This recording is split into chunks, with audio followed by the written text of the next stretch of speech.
Before we're ready to receive the word of God, let us open up our hearts and let us all worship Him. Let us all ready ourselves to feel His Spirit, to feel His presence, to feel His love, so we may accept His message, His word. Hallelujah. Tuhan, Kau sempurna dalam rencanamu dan karyamu. Ku serahkan hidupku, murnikan dengan roh-Mu. Oh Tuhan, Tuhan, Kau sempurna dalam rencanamu. Haleluya Lord. Dan karyamu, Ku serahkan hidupku, murnikan dengan roh-Mu. Hidupku mengenapi firman-Mu, tanda mujizat sertai tiap langkahku. Kau bersamaku, di dalamku, jadi bukti kebesaran-Mu.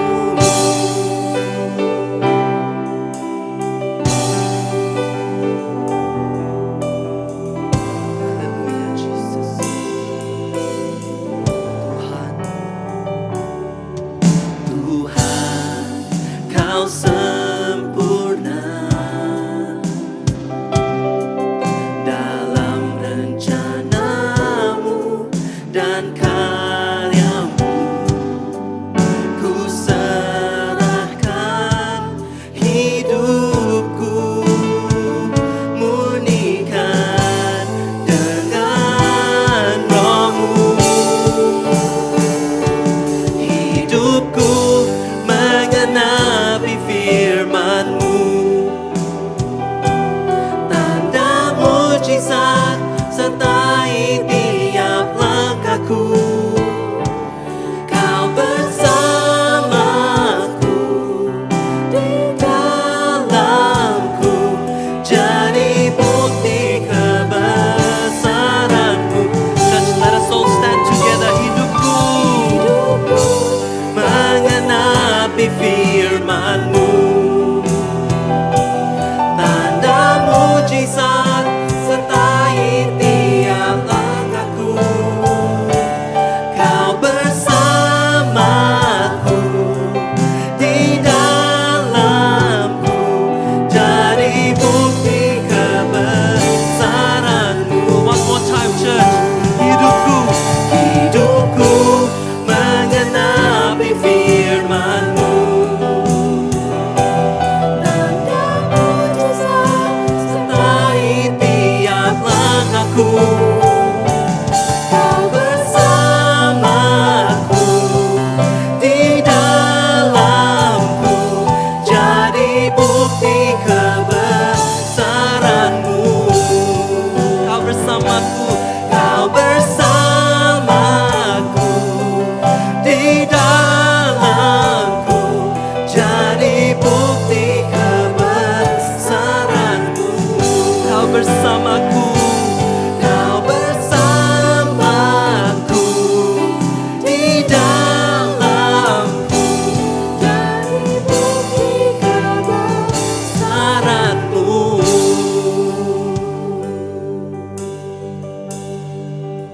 Kita bersatu di dalam doa. Terpujilah nama-Mu ya Tuhan. Kau sungguh baik. Kebaikan-Mu telah Kau nyatakan kepada kami di dalam kehidupan sehari-hari kami. Bahkan termasuk Engkau mengumpulkan kami pada saat ini untuk berbakti kepadamu di tempat ini. Dan kami juga bersyukur untuk kebaikan-Mu yang secara puncak Kau nyatakan di dalam diri Tuhan Yesus Kristus yang menjadi Tuhan dan Juru Selamat kami, yang datang ke dalam dunia, mati di salib dan bangkit kembali. Terima kasih ya Tuhan, dan biarlah kebaikan-Mu di dalam memberikan kami kesempatan untuk beribadah, untuk memuji nama-Mu, dan saat ini untuk mendengarkan kebenaran firman-Mu. Itu boleh menjadi pedoman, pelita bagi kaki kami dan terang bagi jalan kami. Sertai pimpin ya Tuhan untuk setiap kami. Tatkala firman Tuhan kami baca dan tatkala firman Tuhan kami renungkan. Pimpin hamba-Mu supaya boleh menguraikan dengan jelas dan dapat mudah dimengerti. Dan Allah Roh Kudus yang bekerja untuk menolong kami menyimpan apa yang kami mengerti dan menerapkan dalam hidup ini. Kami memohon semua ini di dalam nama Tuhan Yesus Kristus, Tuhan dan Juru Selamat kami yang hidup. Haleluya. Amin. Silakan duduk saudara-saudara. Shalom semuanya, selamat pagi. Saya meskipun sudah beberapa kali ya sebenarnya mengisi firman Tuhan di tempat ini, tapi ada baiknya saya memperkenalkan diri terlebih dahulu. Lagi, saya Paulus Surya, saya pendeta yang mengembalakan gereja di Bull Creek. Sebentar, ini suaranya agak dubbing ya. Tes. Cek, ya. Jadi saya mengembalakan gereja yang berbahasa Indonesia di Bull Creek, WPC ya, Westminster Presbyterian Church. Dan kami para pendeta yang di Perth ini memiliki kesempatan untuk bersekutu, makan bersama biasanya dengan pendeta-pendeta gereja Indonesia termasuk Pak Peter dan Pak Ali. Jadi beberapa waktu yang lalu Pak Peter menghubungi saya untuk menyampaikan firman Tuhan di sini. Saya tanya dia, "Oh, kenapa?" Dia mengatakan, "Iya, saya mau jalan-jalan." Jadi sekarang dia lagi jalan-jalan di Shanghai ya, di China ya. Lalu saya tanya, "Lo kan ada Pak Ali?" "Oh ya, Pak Ali juga mau jalan-jalan." Ya, rupanya nggak mau kalah ya. Jadi sekarang saya menggantikan. Saya bersyukur karena didampingi oleh tim angklung dari WPC Bull Creek, yaitu ibu-ibu muda yang berbaju merah ya. Mereka, terima kasih ya sudah mendampingi. Juga kepada Pak Ahe, Bu Lina, Ibu Christine yang juga mendampingi. Jadi tim angklung ini sengaja memang saya ajak-ajak untuk pelayanan, untuk latihan sebelum bersama saya melayani di Papua ya. Oke. Baik saudara-saudara, saya akan mengajak untuk kita membaca Alkitab yang saya ambil dari Kisah Para Rasul pasal 26.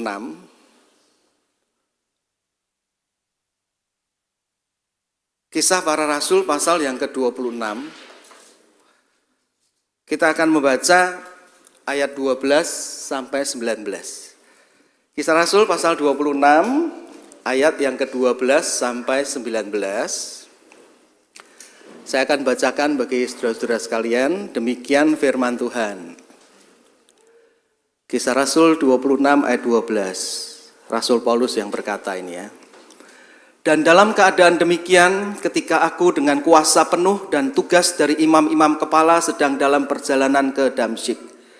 Tiba-tiba ya Raja Agripa, pada tengah hari bolong aku melihat di tengah jalan itu cahaya yang lebih terang daripada cahaya matahari, turun dari langit meliputi aku dan teman-teman seperjalananku. Kami semua rebah ke tanah. Dan aku mendengar suatu suara yang mengatakan kepadaku dalam bahasa Ibrani, Saulus, Saulus, mengapa engkau menganiaya aku? Sukar bagimu menendang kegalah rangsang. Tetapi aku menjawab, siapa engkau Tuhan? Kata Tuhan, akulah Yesus yang kau aniaya itu. Tetapi sekarang bangunlah dan berdirilah.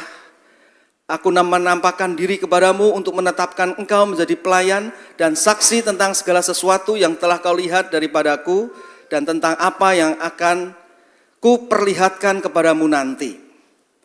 Aku akan mengasingkan engkau dari bangsa ini dan dari bangsa-bangsa lain, dan aku akan mengutus engkau kepada mereka untuk membuka mata mereka, supaya mereka berbalik dari kegelapan kepada terang dan dari kuasa iblis kepada Allah, supaya mereka oleh iman mereka kepadaku memperoleh pengampunan dosa dan mendapat bagian dalam apa yang ditentukan untuk orang-orang yang dikuduskan.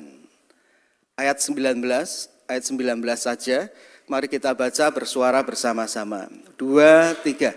Sebab itu ya Raja Agripa, kepada penglihatan yang dari sorga itu tidak pernah aku tidak taat.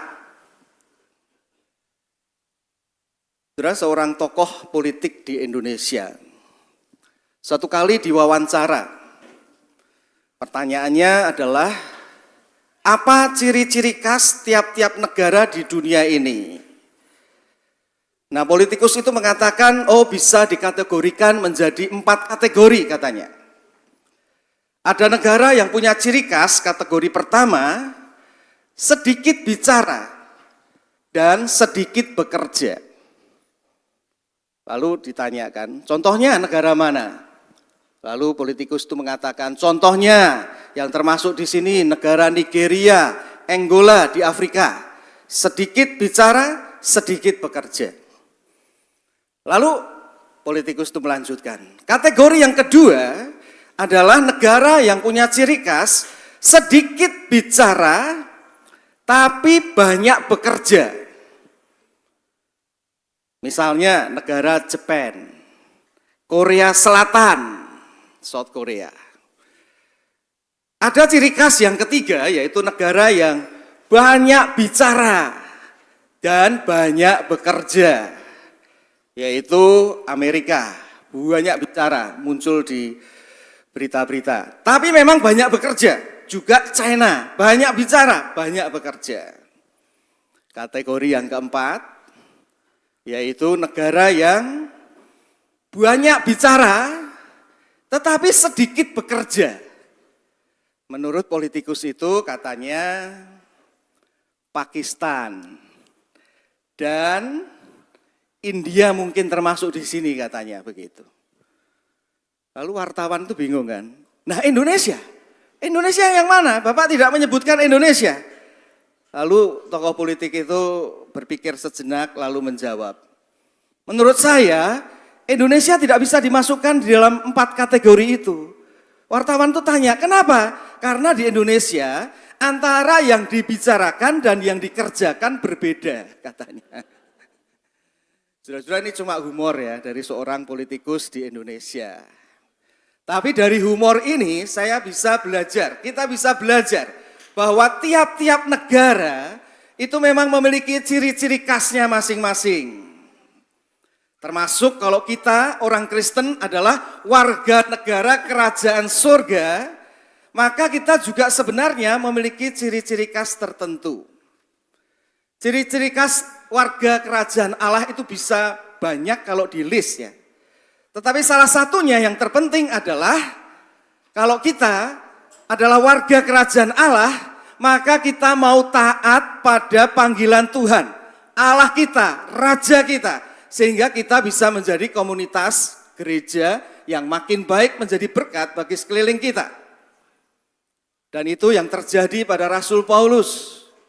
Di dalam Kisah Rasul 26 ayat yang 19 dicatat, sebab itu ya Raja Agripa, Rasul Paulus berkata, kepada penglihatan yang dari surga, yang memanggil Rasul Paulus, aku tidak pernah tidak taat.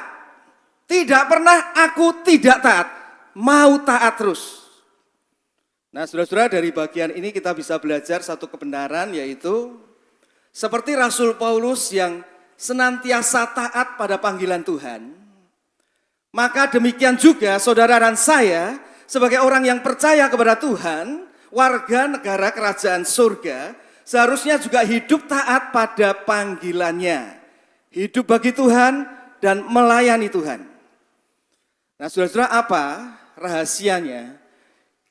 Rahasia hidup dalam ketaatan kepada Tuhan bukan hanya dalam pelayanan, tetapi juga dalam hidup sehari-hari.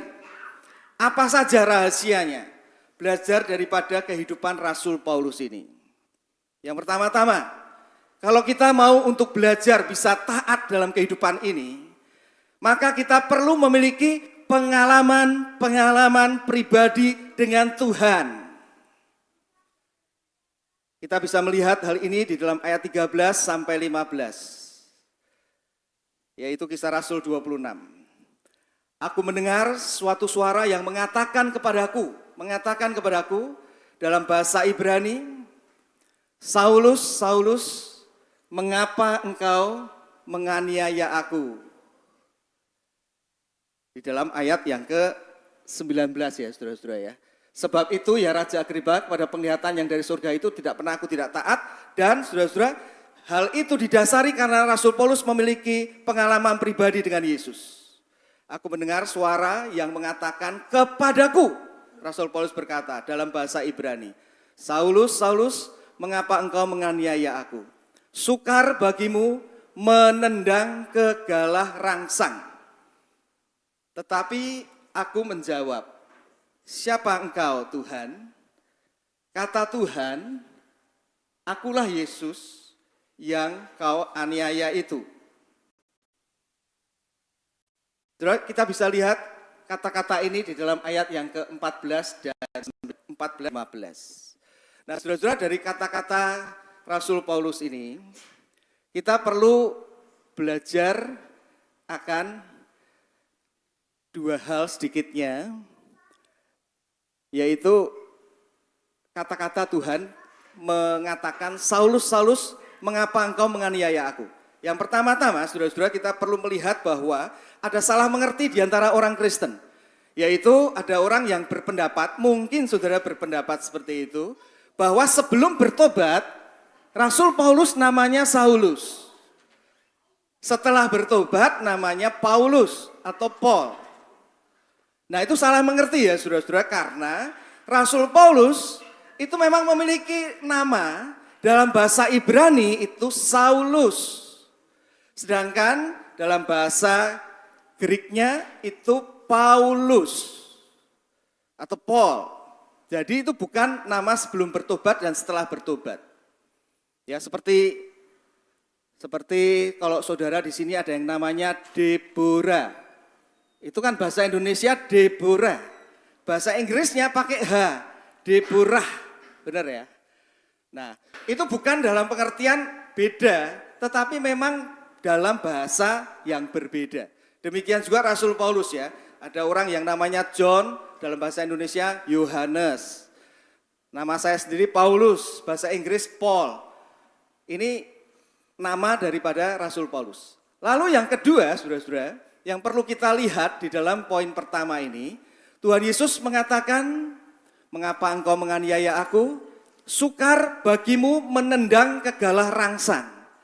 Maksudnya apa, saudara-saudara? Galah rangsang itu adalah tongkat pemukul sapi untuk membajak. Jadi kalau sapi itu mau menendang kepada tongkat yang dipukulkan oleh orang yang sedang menggiring sapi itu usaha yang sia-sia. Demikian juga sebenarnya Tuhan Yesus mau berkata kepada Saulus, kepada Paulus, kamu menganiaya orang Kristen, itu usaha yang sia-sia, nggak akan menang kamu. Nah saudara-saudara, perjumpaan Saulus atau Rasul Paulus ini merupakan pengalaman pribadi yang mendasari hidup rohaninya untuk dia bisa taat kepada panggilan dan pimpinan Tuhan. Saudara dan saya dipanggil untuk taat kepada panggilan Tuhan, untuk hidup di dalam ketaatan, milikilah pengalaman pribadi dengan Tuhan Yesus Kristus. Mungkin pengalaman pribadi kita tidak seperti Rasul Paulus yang bertemu dengan Yesus langsung. Tapi mungkin saudara dan saya punya pengalaman pribadi. Dan itu kita jadikan dasar pengalaman pribadi bersama Tuhan untuk mendasari hidup ketaatan kita. Saudara, tatkala saya memikirkan kebenaran ini, saya mengingat pengalaman pribadi saya dengan Tuhan itu apa saja ya. Saya punya pengalaman pribadi itu banyak dengan Tuhan ya. Antara lain saudara-saudara pengalaman pada waktu beberapa tahun yang lalu. Saya pada waktu mengendarai mobil sendirian. Dari saya datang dari rumah jemaat, saya mau pulang. Saya rumahnya di daerah Sukses sana ya, Atwell. Nah saudara, kemudian saya itu melewati satu perempatan. Dan dari perempatan itu saya mau lurus, saudara. Nah di sini orang yang mau dari seberang, yang mau belok ke kanan, itu kan nggak ada traffic light khususnya. Jadi harus nunggu hijau pun nggak bisa langsung ke kanan kan, harus nunggu mobil begitu. Tapi rupanya pada waktu saya itu lurus, orang tersebut sudah belok begitu. Dan saudara kemudian saya tuh mau injak rem, saya ingat saya injak rem, tapi tidak keburu saudara. Saya hajar itu mobil dari samping, dan menurut saksi mata, itu katanya mobil itu sampai mau terbalik begitu, tapi enggak jadi begitu. Dan saudara-saudara mobil saya itu baru pertama kali itu, saya nabrak, lalu airbagnya itu keluar, kena ke muka saya, kacamata saya lepas. Saya cari-cari kacamata saya, lalu saya pakai kacamata, saya keluar dari mobil. Oh saudara-saudara, ternyata mobil yang saya tabrak itu dikendarai oleh seorang kulit putih yang tinggi besar, yang saya duga dia baru makan Big Mac McDonald itu kali ya. Jadi belum selesai makan dia itu nyetir belok begitu, terus saya hajar mobilnya. Saudara, saya pikir di sini kan ya biasa kalau tabrakan begitu ya sudah tukar nomor asuransi, nanti yang benar siapa begitu ya. Tapi ternyata enggak ini saudara. Itu laki-laki kulit putih itu marah-marah dengan saya. Saya agak lupa ngomongnya apa dan memang saya enggak mau inget-inget. Tapi pokoknya dia marah-marah, lalu dia ambil Big Mac-nya itu ya, burgernya itu dia ambil. Terus dilemparkan ke saya saudara. Untung saya lumayan gesit saudara, saya hindari gitu, enggak kena gitu. Tapi karena tidak kena, dia marah, lalu dia maki-maki itu datengin saya begitu saudara. Saya pikir itu di tengah perempatan jalan itu saudara. Orang-orang pada berhenti lihat itu. Saya pikir kalau orang itu pukul saya terus kemudian tangkis lalu berkelahi. Loh ini pendeta kok berkelahi ya kan. Jadi saya kan bingung kan. Dan lagian kalau saya berkelahi ya mungkin kalah ya saudara-saudara. Dia tinggi besar. Dia marah begitu deketin saya. Saya nggak ngerti harus apa. Saya cuma doa dalam hati. Tuhan tolong nih apa yang harus saya lakukan begitu ya. Saya liatin aja orangnya begitu. Udah dekat begitu saudara-saudara. Dia marah dan seperti mau mukul begitu ya. Tiba-tiba nih saudara-saudara ya. Pada waktu dia sudah dekat begitu. Ada 3 anak muda yang gede-gede itu lari. Stop. He is my priest. He is my pastor. Gitu. Dia ini pendeta saya, stop gitu. 3 orang saudara-saudara. Itu orang kulit putih itu sampai yang ketakutan kemudian ya. Terus dipinggirin begitu. Rupanya itu 3 orang itu, salah satunya itu orang yang pernah kebaktian di gereja saya, lalu kenal saya, lalu ya seperti Tuhan utus begitu ya. Untuk bisa pas waktunya menolong saya. Saudara-saudara kejadian itu, kemudian waktu pulang saya ceritakan ke istri saya kemudian bilang, itu kan anaknya si ini kan yang nolong kamu kan ya. Kamu mesti thank you ke dia. Saya kemudian bilang, ya nggak usah disuruh lah. Saya pasti akan thank you kepada dia. Dan waktu itu dekat Natal, saya carikan bingkisan Natal yang besar. Saya antarkan ke rumahnya.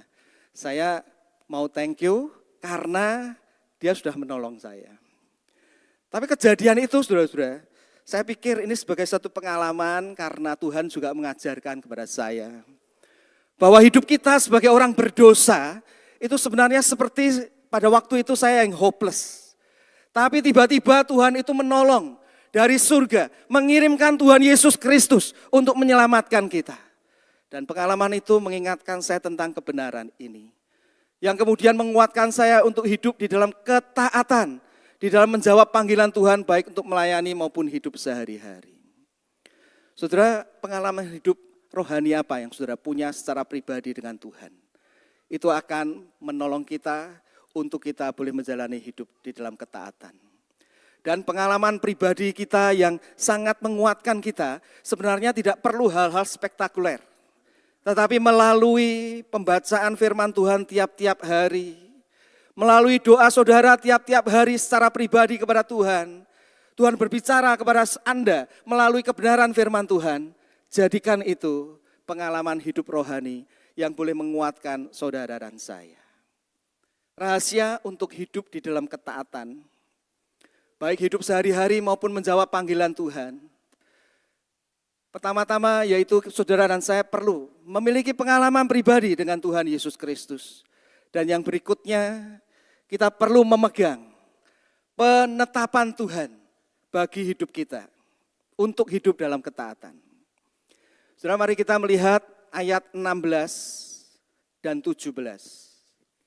Tetapi sekarang bangunlah dan berdirilah, Tuhan Yesus berkata kepada Rasul Paulus. Aku menampakkan diri kepadamu untuk menetapkan engkau menjadi pelayan dan saksi, menetapkan engkau tentang segala sesuatu yang telah kau lihat daripadaku dan tentang apa yang akan kuperlihatkan kepadamu nanti. Tentang segala sesuatu yang telah kau lihat daripadaku dan tentang apa yang akan kuperlihatkan kepadamu nanti. Saudara perhatikan, Tuhan menetapkan Rasul Paulus. Tuhan menetapkan Rasul Paulus itu penetapan yang luar biasa loh saudara. Kenapa? Karena Rasul Paulus itu seorang pembunuh daripada orang-orang Kristen. Tapi Tuhan selamatkan lalu menetapkan menjadi alatnya untuk hidup melayani Tuhan.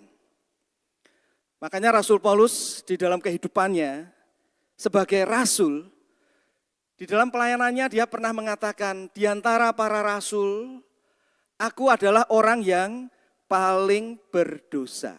Itu di dalam 1 Korintus 15 ayat yang ke-10. Kenapa? Karena dia pernah membunuh orang-orang Kristen. Berapa tahun kemudian dia mengatakan, di antara orang percaya, orang Kristen, aku paling berdosa. Karena aku pernah membunuh orang-orang Kristen.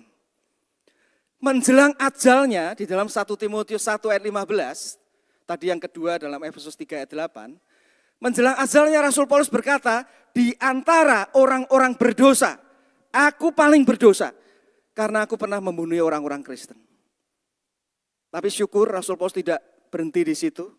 Dia berkata, tetapi karena kasih karunia Tuhan yang memanggil dia menjadi anaknya, bahkan menetapkan untuk menjadi alatnya, maka dia boleh melayani Tuhan sebagaimana adanya saat ini. Oh saudara-saudara, kalau Tuhan menetapkan Rasul Paulus untuk melayaninya, maka sebenarnya Tuhan juga menetapkan Anda dan saya untuk hidup baginya. Contohnya misalnya di dalam Efesus pasal yang kedua, ayat yang ke-10. Di sana dikatakan, kita ini buatan Allah, diciptakan dalam Kristus Yesus untuk melakukan pekerjaan baik yang dipersiapkan Allah sebelumnya. Kapan mempersiapkannya Allah? Dalam kekekalan. Kita sudah ditetapkan untuk melakukan pekerjaan-pekerjaan baik. Ia mau supaya kita hidup di dalamnya. Ia mau supaya kita taat melakukan pekerjaan baik. Sudah ditetapkan sebelumnya, sebelum dunia dijadikan.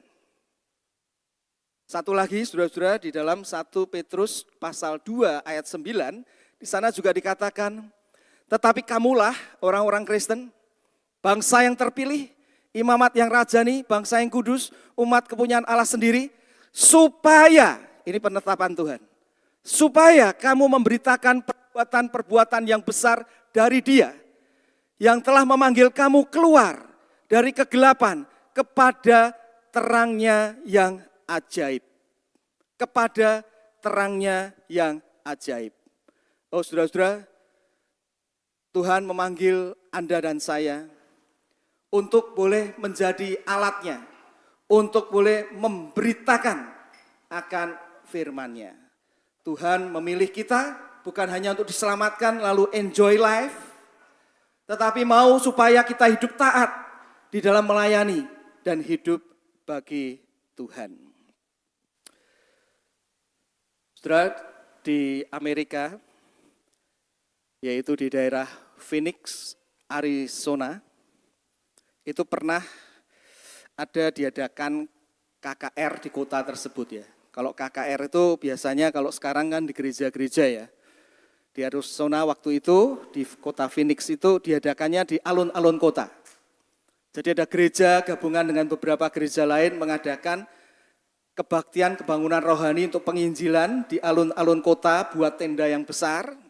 Dan bukan hanya 1 hari, tapi bisa seminggu bahkan 2 minggu. Siapa yang dipanggil? Yaitu orang-orang penduduk kota itu. Jadi panitia dari gereja itu membuat akan grup-grup anak muda, jemaat, untuk bisa menyebarkan pamflet, undangan, untuk supaya orang itu bisa ikut KKR itu. Nah, saudara, ada satu grup anak muda yang kemudian pikir, kita enaknya sebarkan kemana ya?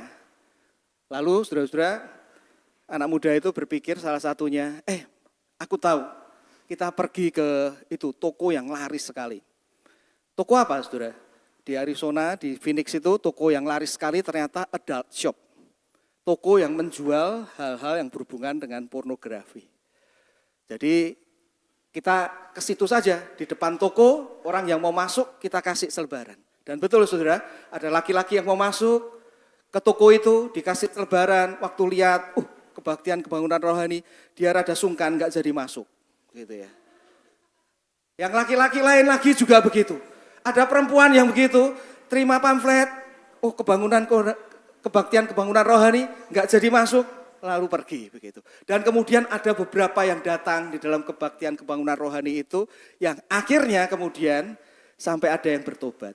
Nah saudara, pada waktu itu berlangsung beberapa hari, toko itu kan jadi sepi. Yang punya itu kemudian pikir, apa yang menyebabkan sepi ya? Pada waktu diamati, ternyata beberapa orang yang kasih pamflet. Lalu pemilik itu tahu ternyata ini penyebabnya adalah yang buat KKR di alun-alun kota itu. Maka diam-diam pemilik toko adult shop itu menyewa pembunuh bayaran.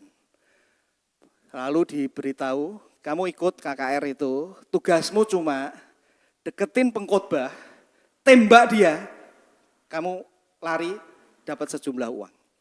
Saudara-saudara, pembunuh bayaran itu enggak pikir panjang. Pokoknya bayarannya tinggi, dia ikut ke KKR itu.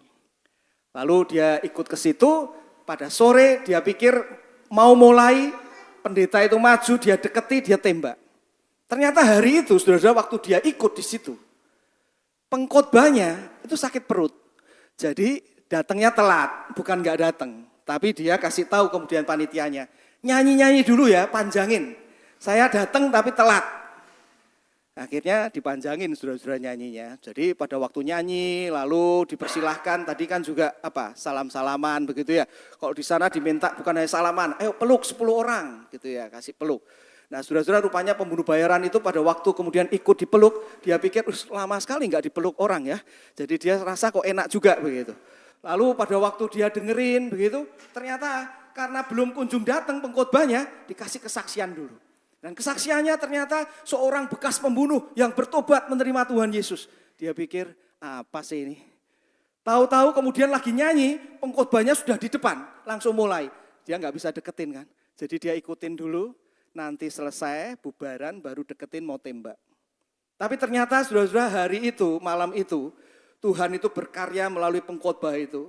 Pada waktu pengkhotbah itu kemudian menyampaikan firman-Nya, yang berbicara tentang Yesus Kristus yang memberikan pengharapan bagi orang berdosa. Lalu dia itu ajak orang untuk terima Tuhan Yesus. Pembunuh itu merasa Tuhan jamah. Dia ikut bertobat. Lalu pengkhotbah itu mengatakan yang bertobat terima Tuhan Yesus maju ke depan. Beberapa orang itu maju ke depan. Pembunuh itu pikir dia ikut maju ke depan. Nah sambil maju ke depan, rupanya KKR itu sudah disiapkan panitia-panitia yang mendekati orang-orang yang maju. Nah saudara, sambil maju, pembunuh itu mengatakan, I can't do it, I can't do it. Aku nggak bisa lakukan, maksudnya nggak bisa nembak itu saudara-saudara, karena dia bertobat nih. Tapi panitia itu yang ada di sampingnya, konselor itu dengar, waktu orang itu ngomong, I can't do it, dia tepuk-tepuk ini, you can do it. In Jesus you can do it. Begitu. Lalu pembunuh itu mengatakan nanti ya, saya nanti bicara begitu. Akhirnya setelah selesai dia bertobat, dia bicara, dia itu I can do it. Harusnya dia membunuh pengkhotbah itu. Tapi ternyata Tuhan tangkap dia, diselamatkan, Dan bukan hanya itu saudara-saudara, kemudian dia melayani Tuhan di gereja itu. Mula-mula sebagai pemusik, lalu dia juga mengajak orang-orang temannya untuk juga mengenal Kristus. Kita bukan hanya ditetapkan untuk bisa percaya Tuhan Yesus, tetapi kita juga ditetapkan untuk melayani Dia, melakukan hal-hal untuk kemuliaannya. Saudara dan saya bisa hidup dalam ketaatan untuk panggilan Tuhan bagi pelayanan kita, maupun ketaatan dalam hidup sehari-hari. Jikalau saudara dan saya memiliki pengalaman pribadi dengan Kristus, jikalau saudara dan saya sadar akan penetapan Tuhan, dan kemudian kita juga bisa melihat berikutnya, jikalau saudara dan saya melihat kebutuhan pekerjaan Injil. Saudara-saudara, Rasul Paulus ini mendengar Yesus berkata kepadanya, tatkala Rasul Paulus ditetapkan Tuhan untuk menjadi saksinya, yaitu untuk membuka mata mereka, supaya mereka berbalik dari kegelapan kepada terang dan dari kuasa iblis kepada Allah. Untuk membuka mata mereka, yaitu orang-orang berdosa, saudara.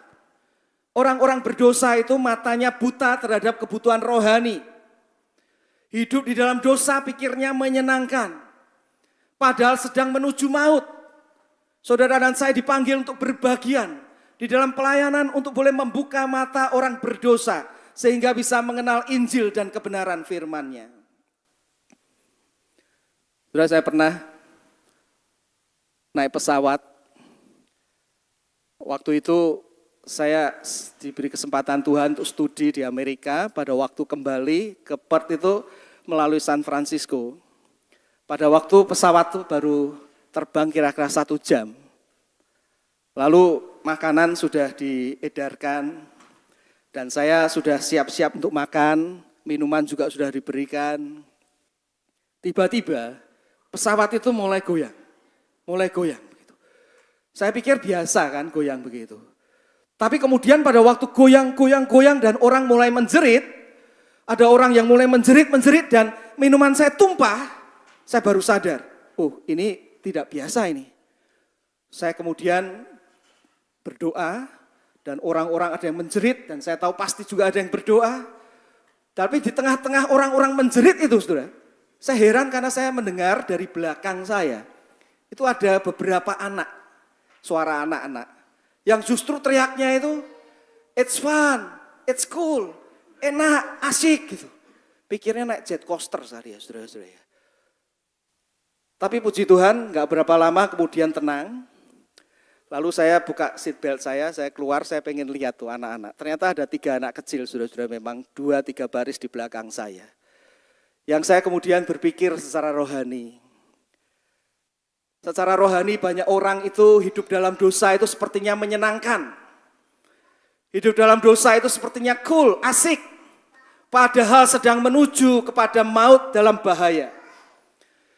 Nah, untuk orang-orang seperti ini, saudara dipanggil dan saya untuk berbagian di dalam pekerjaan Tuhan. Dan saudara-saudara, firman Tuhan kemudian juga mengatakan bahwa supaya mereka oleh iman mereka kepadaku memperoleh pengampunan dosa dan mendapat bagian dalam apa yang ditentukan untuk orang-orang yang dikuduskan. Jadi saudara-saudara, pada dasarnya tatkala saudara dan saya melihat akan adanya kebutuhan pekerjaan Injil, seharusnya itu membawa saudara dan saya ikut di dalam panggilan Tuhan dan hidup taat kepada Tuhan di dalam kehidupan kita sehari-hari. Tapi mungkin ada dari antara saudara yang berpikir bahwa saya nggak bisa apa-apa. Saya mau nyanyi seperti penyanyi-penyanyi di sini nggak bisa. Saya mau main musik juga nggak bisa. Lalu berbagian dalam pekerjaan Tuhan apa? Saudara, saya percaya kalau Tuhan memanggil saudara dan saya, maka pasti Tuhan juga menghendaki saudara dan saya untuk melakukan sesuatu bagi Tuhan. Mungkin saudara pernah mendengar ada kisah tentang satu gereja yang pendetanya itu minta supaya jemaat bisa tidak ikut pelayanan. Pelayanannya mudah. Di sekitar kita, tetangga-tetangga ini banyak yang nggak punya Alkitab. Jadi silahkan menjual Alkitab dengan harga murah, nanti hasilnya untuk mendukung pelayanan misi. Nah, saudara, kemudian terkumpul jemaat beberapa itu yang mau untuk pelayanan. Salah satunya ada seorang laki-laki yang ngomongnya itu gagap. Gagap maksudnya nggak bisa lancar ya. Ngomongnya itu gagap gitu. Ngomong gagap aja begitu ya. Gagap. Apa kabar gitu ya. Dia tapi mau untuk ikut menjual Alkitab. Dan kemudian masing-masing diberi 10 Alkitab. Minggu depan pada waktu kumpul ternyata ada yang sudah laku 1, laku 2. Yang gagap semuanya laku. Heran kan? Dikasih lagi 10. Yang lain laku 1 tambahin 1, yang laku 2 tambahin 2. Minggu depannya ada yang laku 1, 2, 3, yang gagap laku 10 habis. Akhirnya pendeta itu panggil kan, kamu ini kok bisa jual cepat begini, lebih daripada yang lain padahal kamu gagap, kamu jualnya gimana? Lalu dia cerita, gini Pak, saya itu cari waktu yang orang-orang tuh sedang pada di rumah, yaitu pulang kantor. Ya, jadi saya pulang kantor, saya bawa Alkitab, saya ketok ke rumah-rumah. Lalu pada waktu dibukain, saya ngomong begini, saya mau jual Alkitab, harganya murah. Tapi kalau tidak mau membeli tidak apa-apa, saya bacain saja. Karena saya ngomong gitu, orang-orang jadi pada milih beli daripada saya bacain. Saudara-saudara, ini cuma satu kisah yang mau menunjukkan bahwa orang yang punya kelemahan pun, tapi jikalau mau untuk melayani Tuhan, Tuhan bisa pakai. Saudara dan saya dipanggil untuk taat pada panggilan Tuhan, untuk hidup dalam ketaatan, dengan memiliki pengalaman pribadi dengan Tuhan kita yang hidup, yaitu Tuhan Yesus Kristus. Dengan kita berpegang bahwa Tuhan memang menetapkan kita, dan kita tahu adanya kebutuhan Injil. Kebutuhan Injil untuk orang-orang berdosa, saudara. Karena setiap orang berdosa, agamanya apapun, memiliki problema yang sama, yaitu problema tentang dosa, kejahatan, penderitaan hidup, dan siapapun kita akan mengalami kematian. Dan saudara tahu bahwa hanya ada satu orang yang pernah mengalami ketiga-tiganya dan sudah menang. Namanya adalah Yesus Kristus. Dia menanggung dosa, kejahatan orang-orang yang percaya kepadanya, ditimpakan kepadanya di atas kayu salib. Dia menderita di dalam hidupnya di dunia ini, di bawah pemerintahan Pontius Pilatus. Dan dia mati, tetapi dia sudah bangkit. Dan dia sudah menang. Dan hanya dia yang sudah menang. Sehingga kita tahu kebutuhan Injil bagi setiap orang berdosa, mari kita berbagian di dalamnya untuk nama Tuhan boleh kita permuliakan.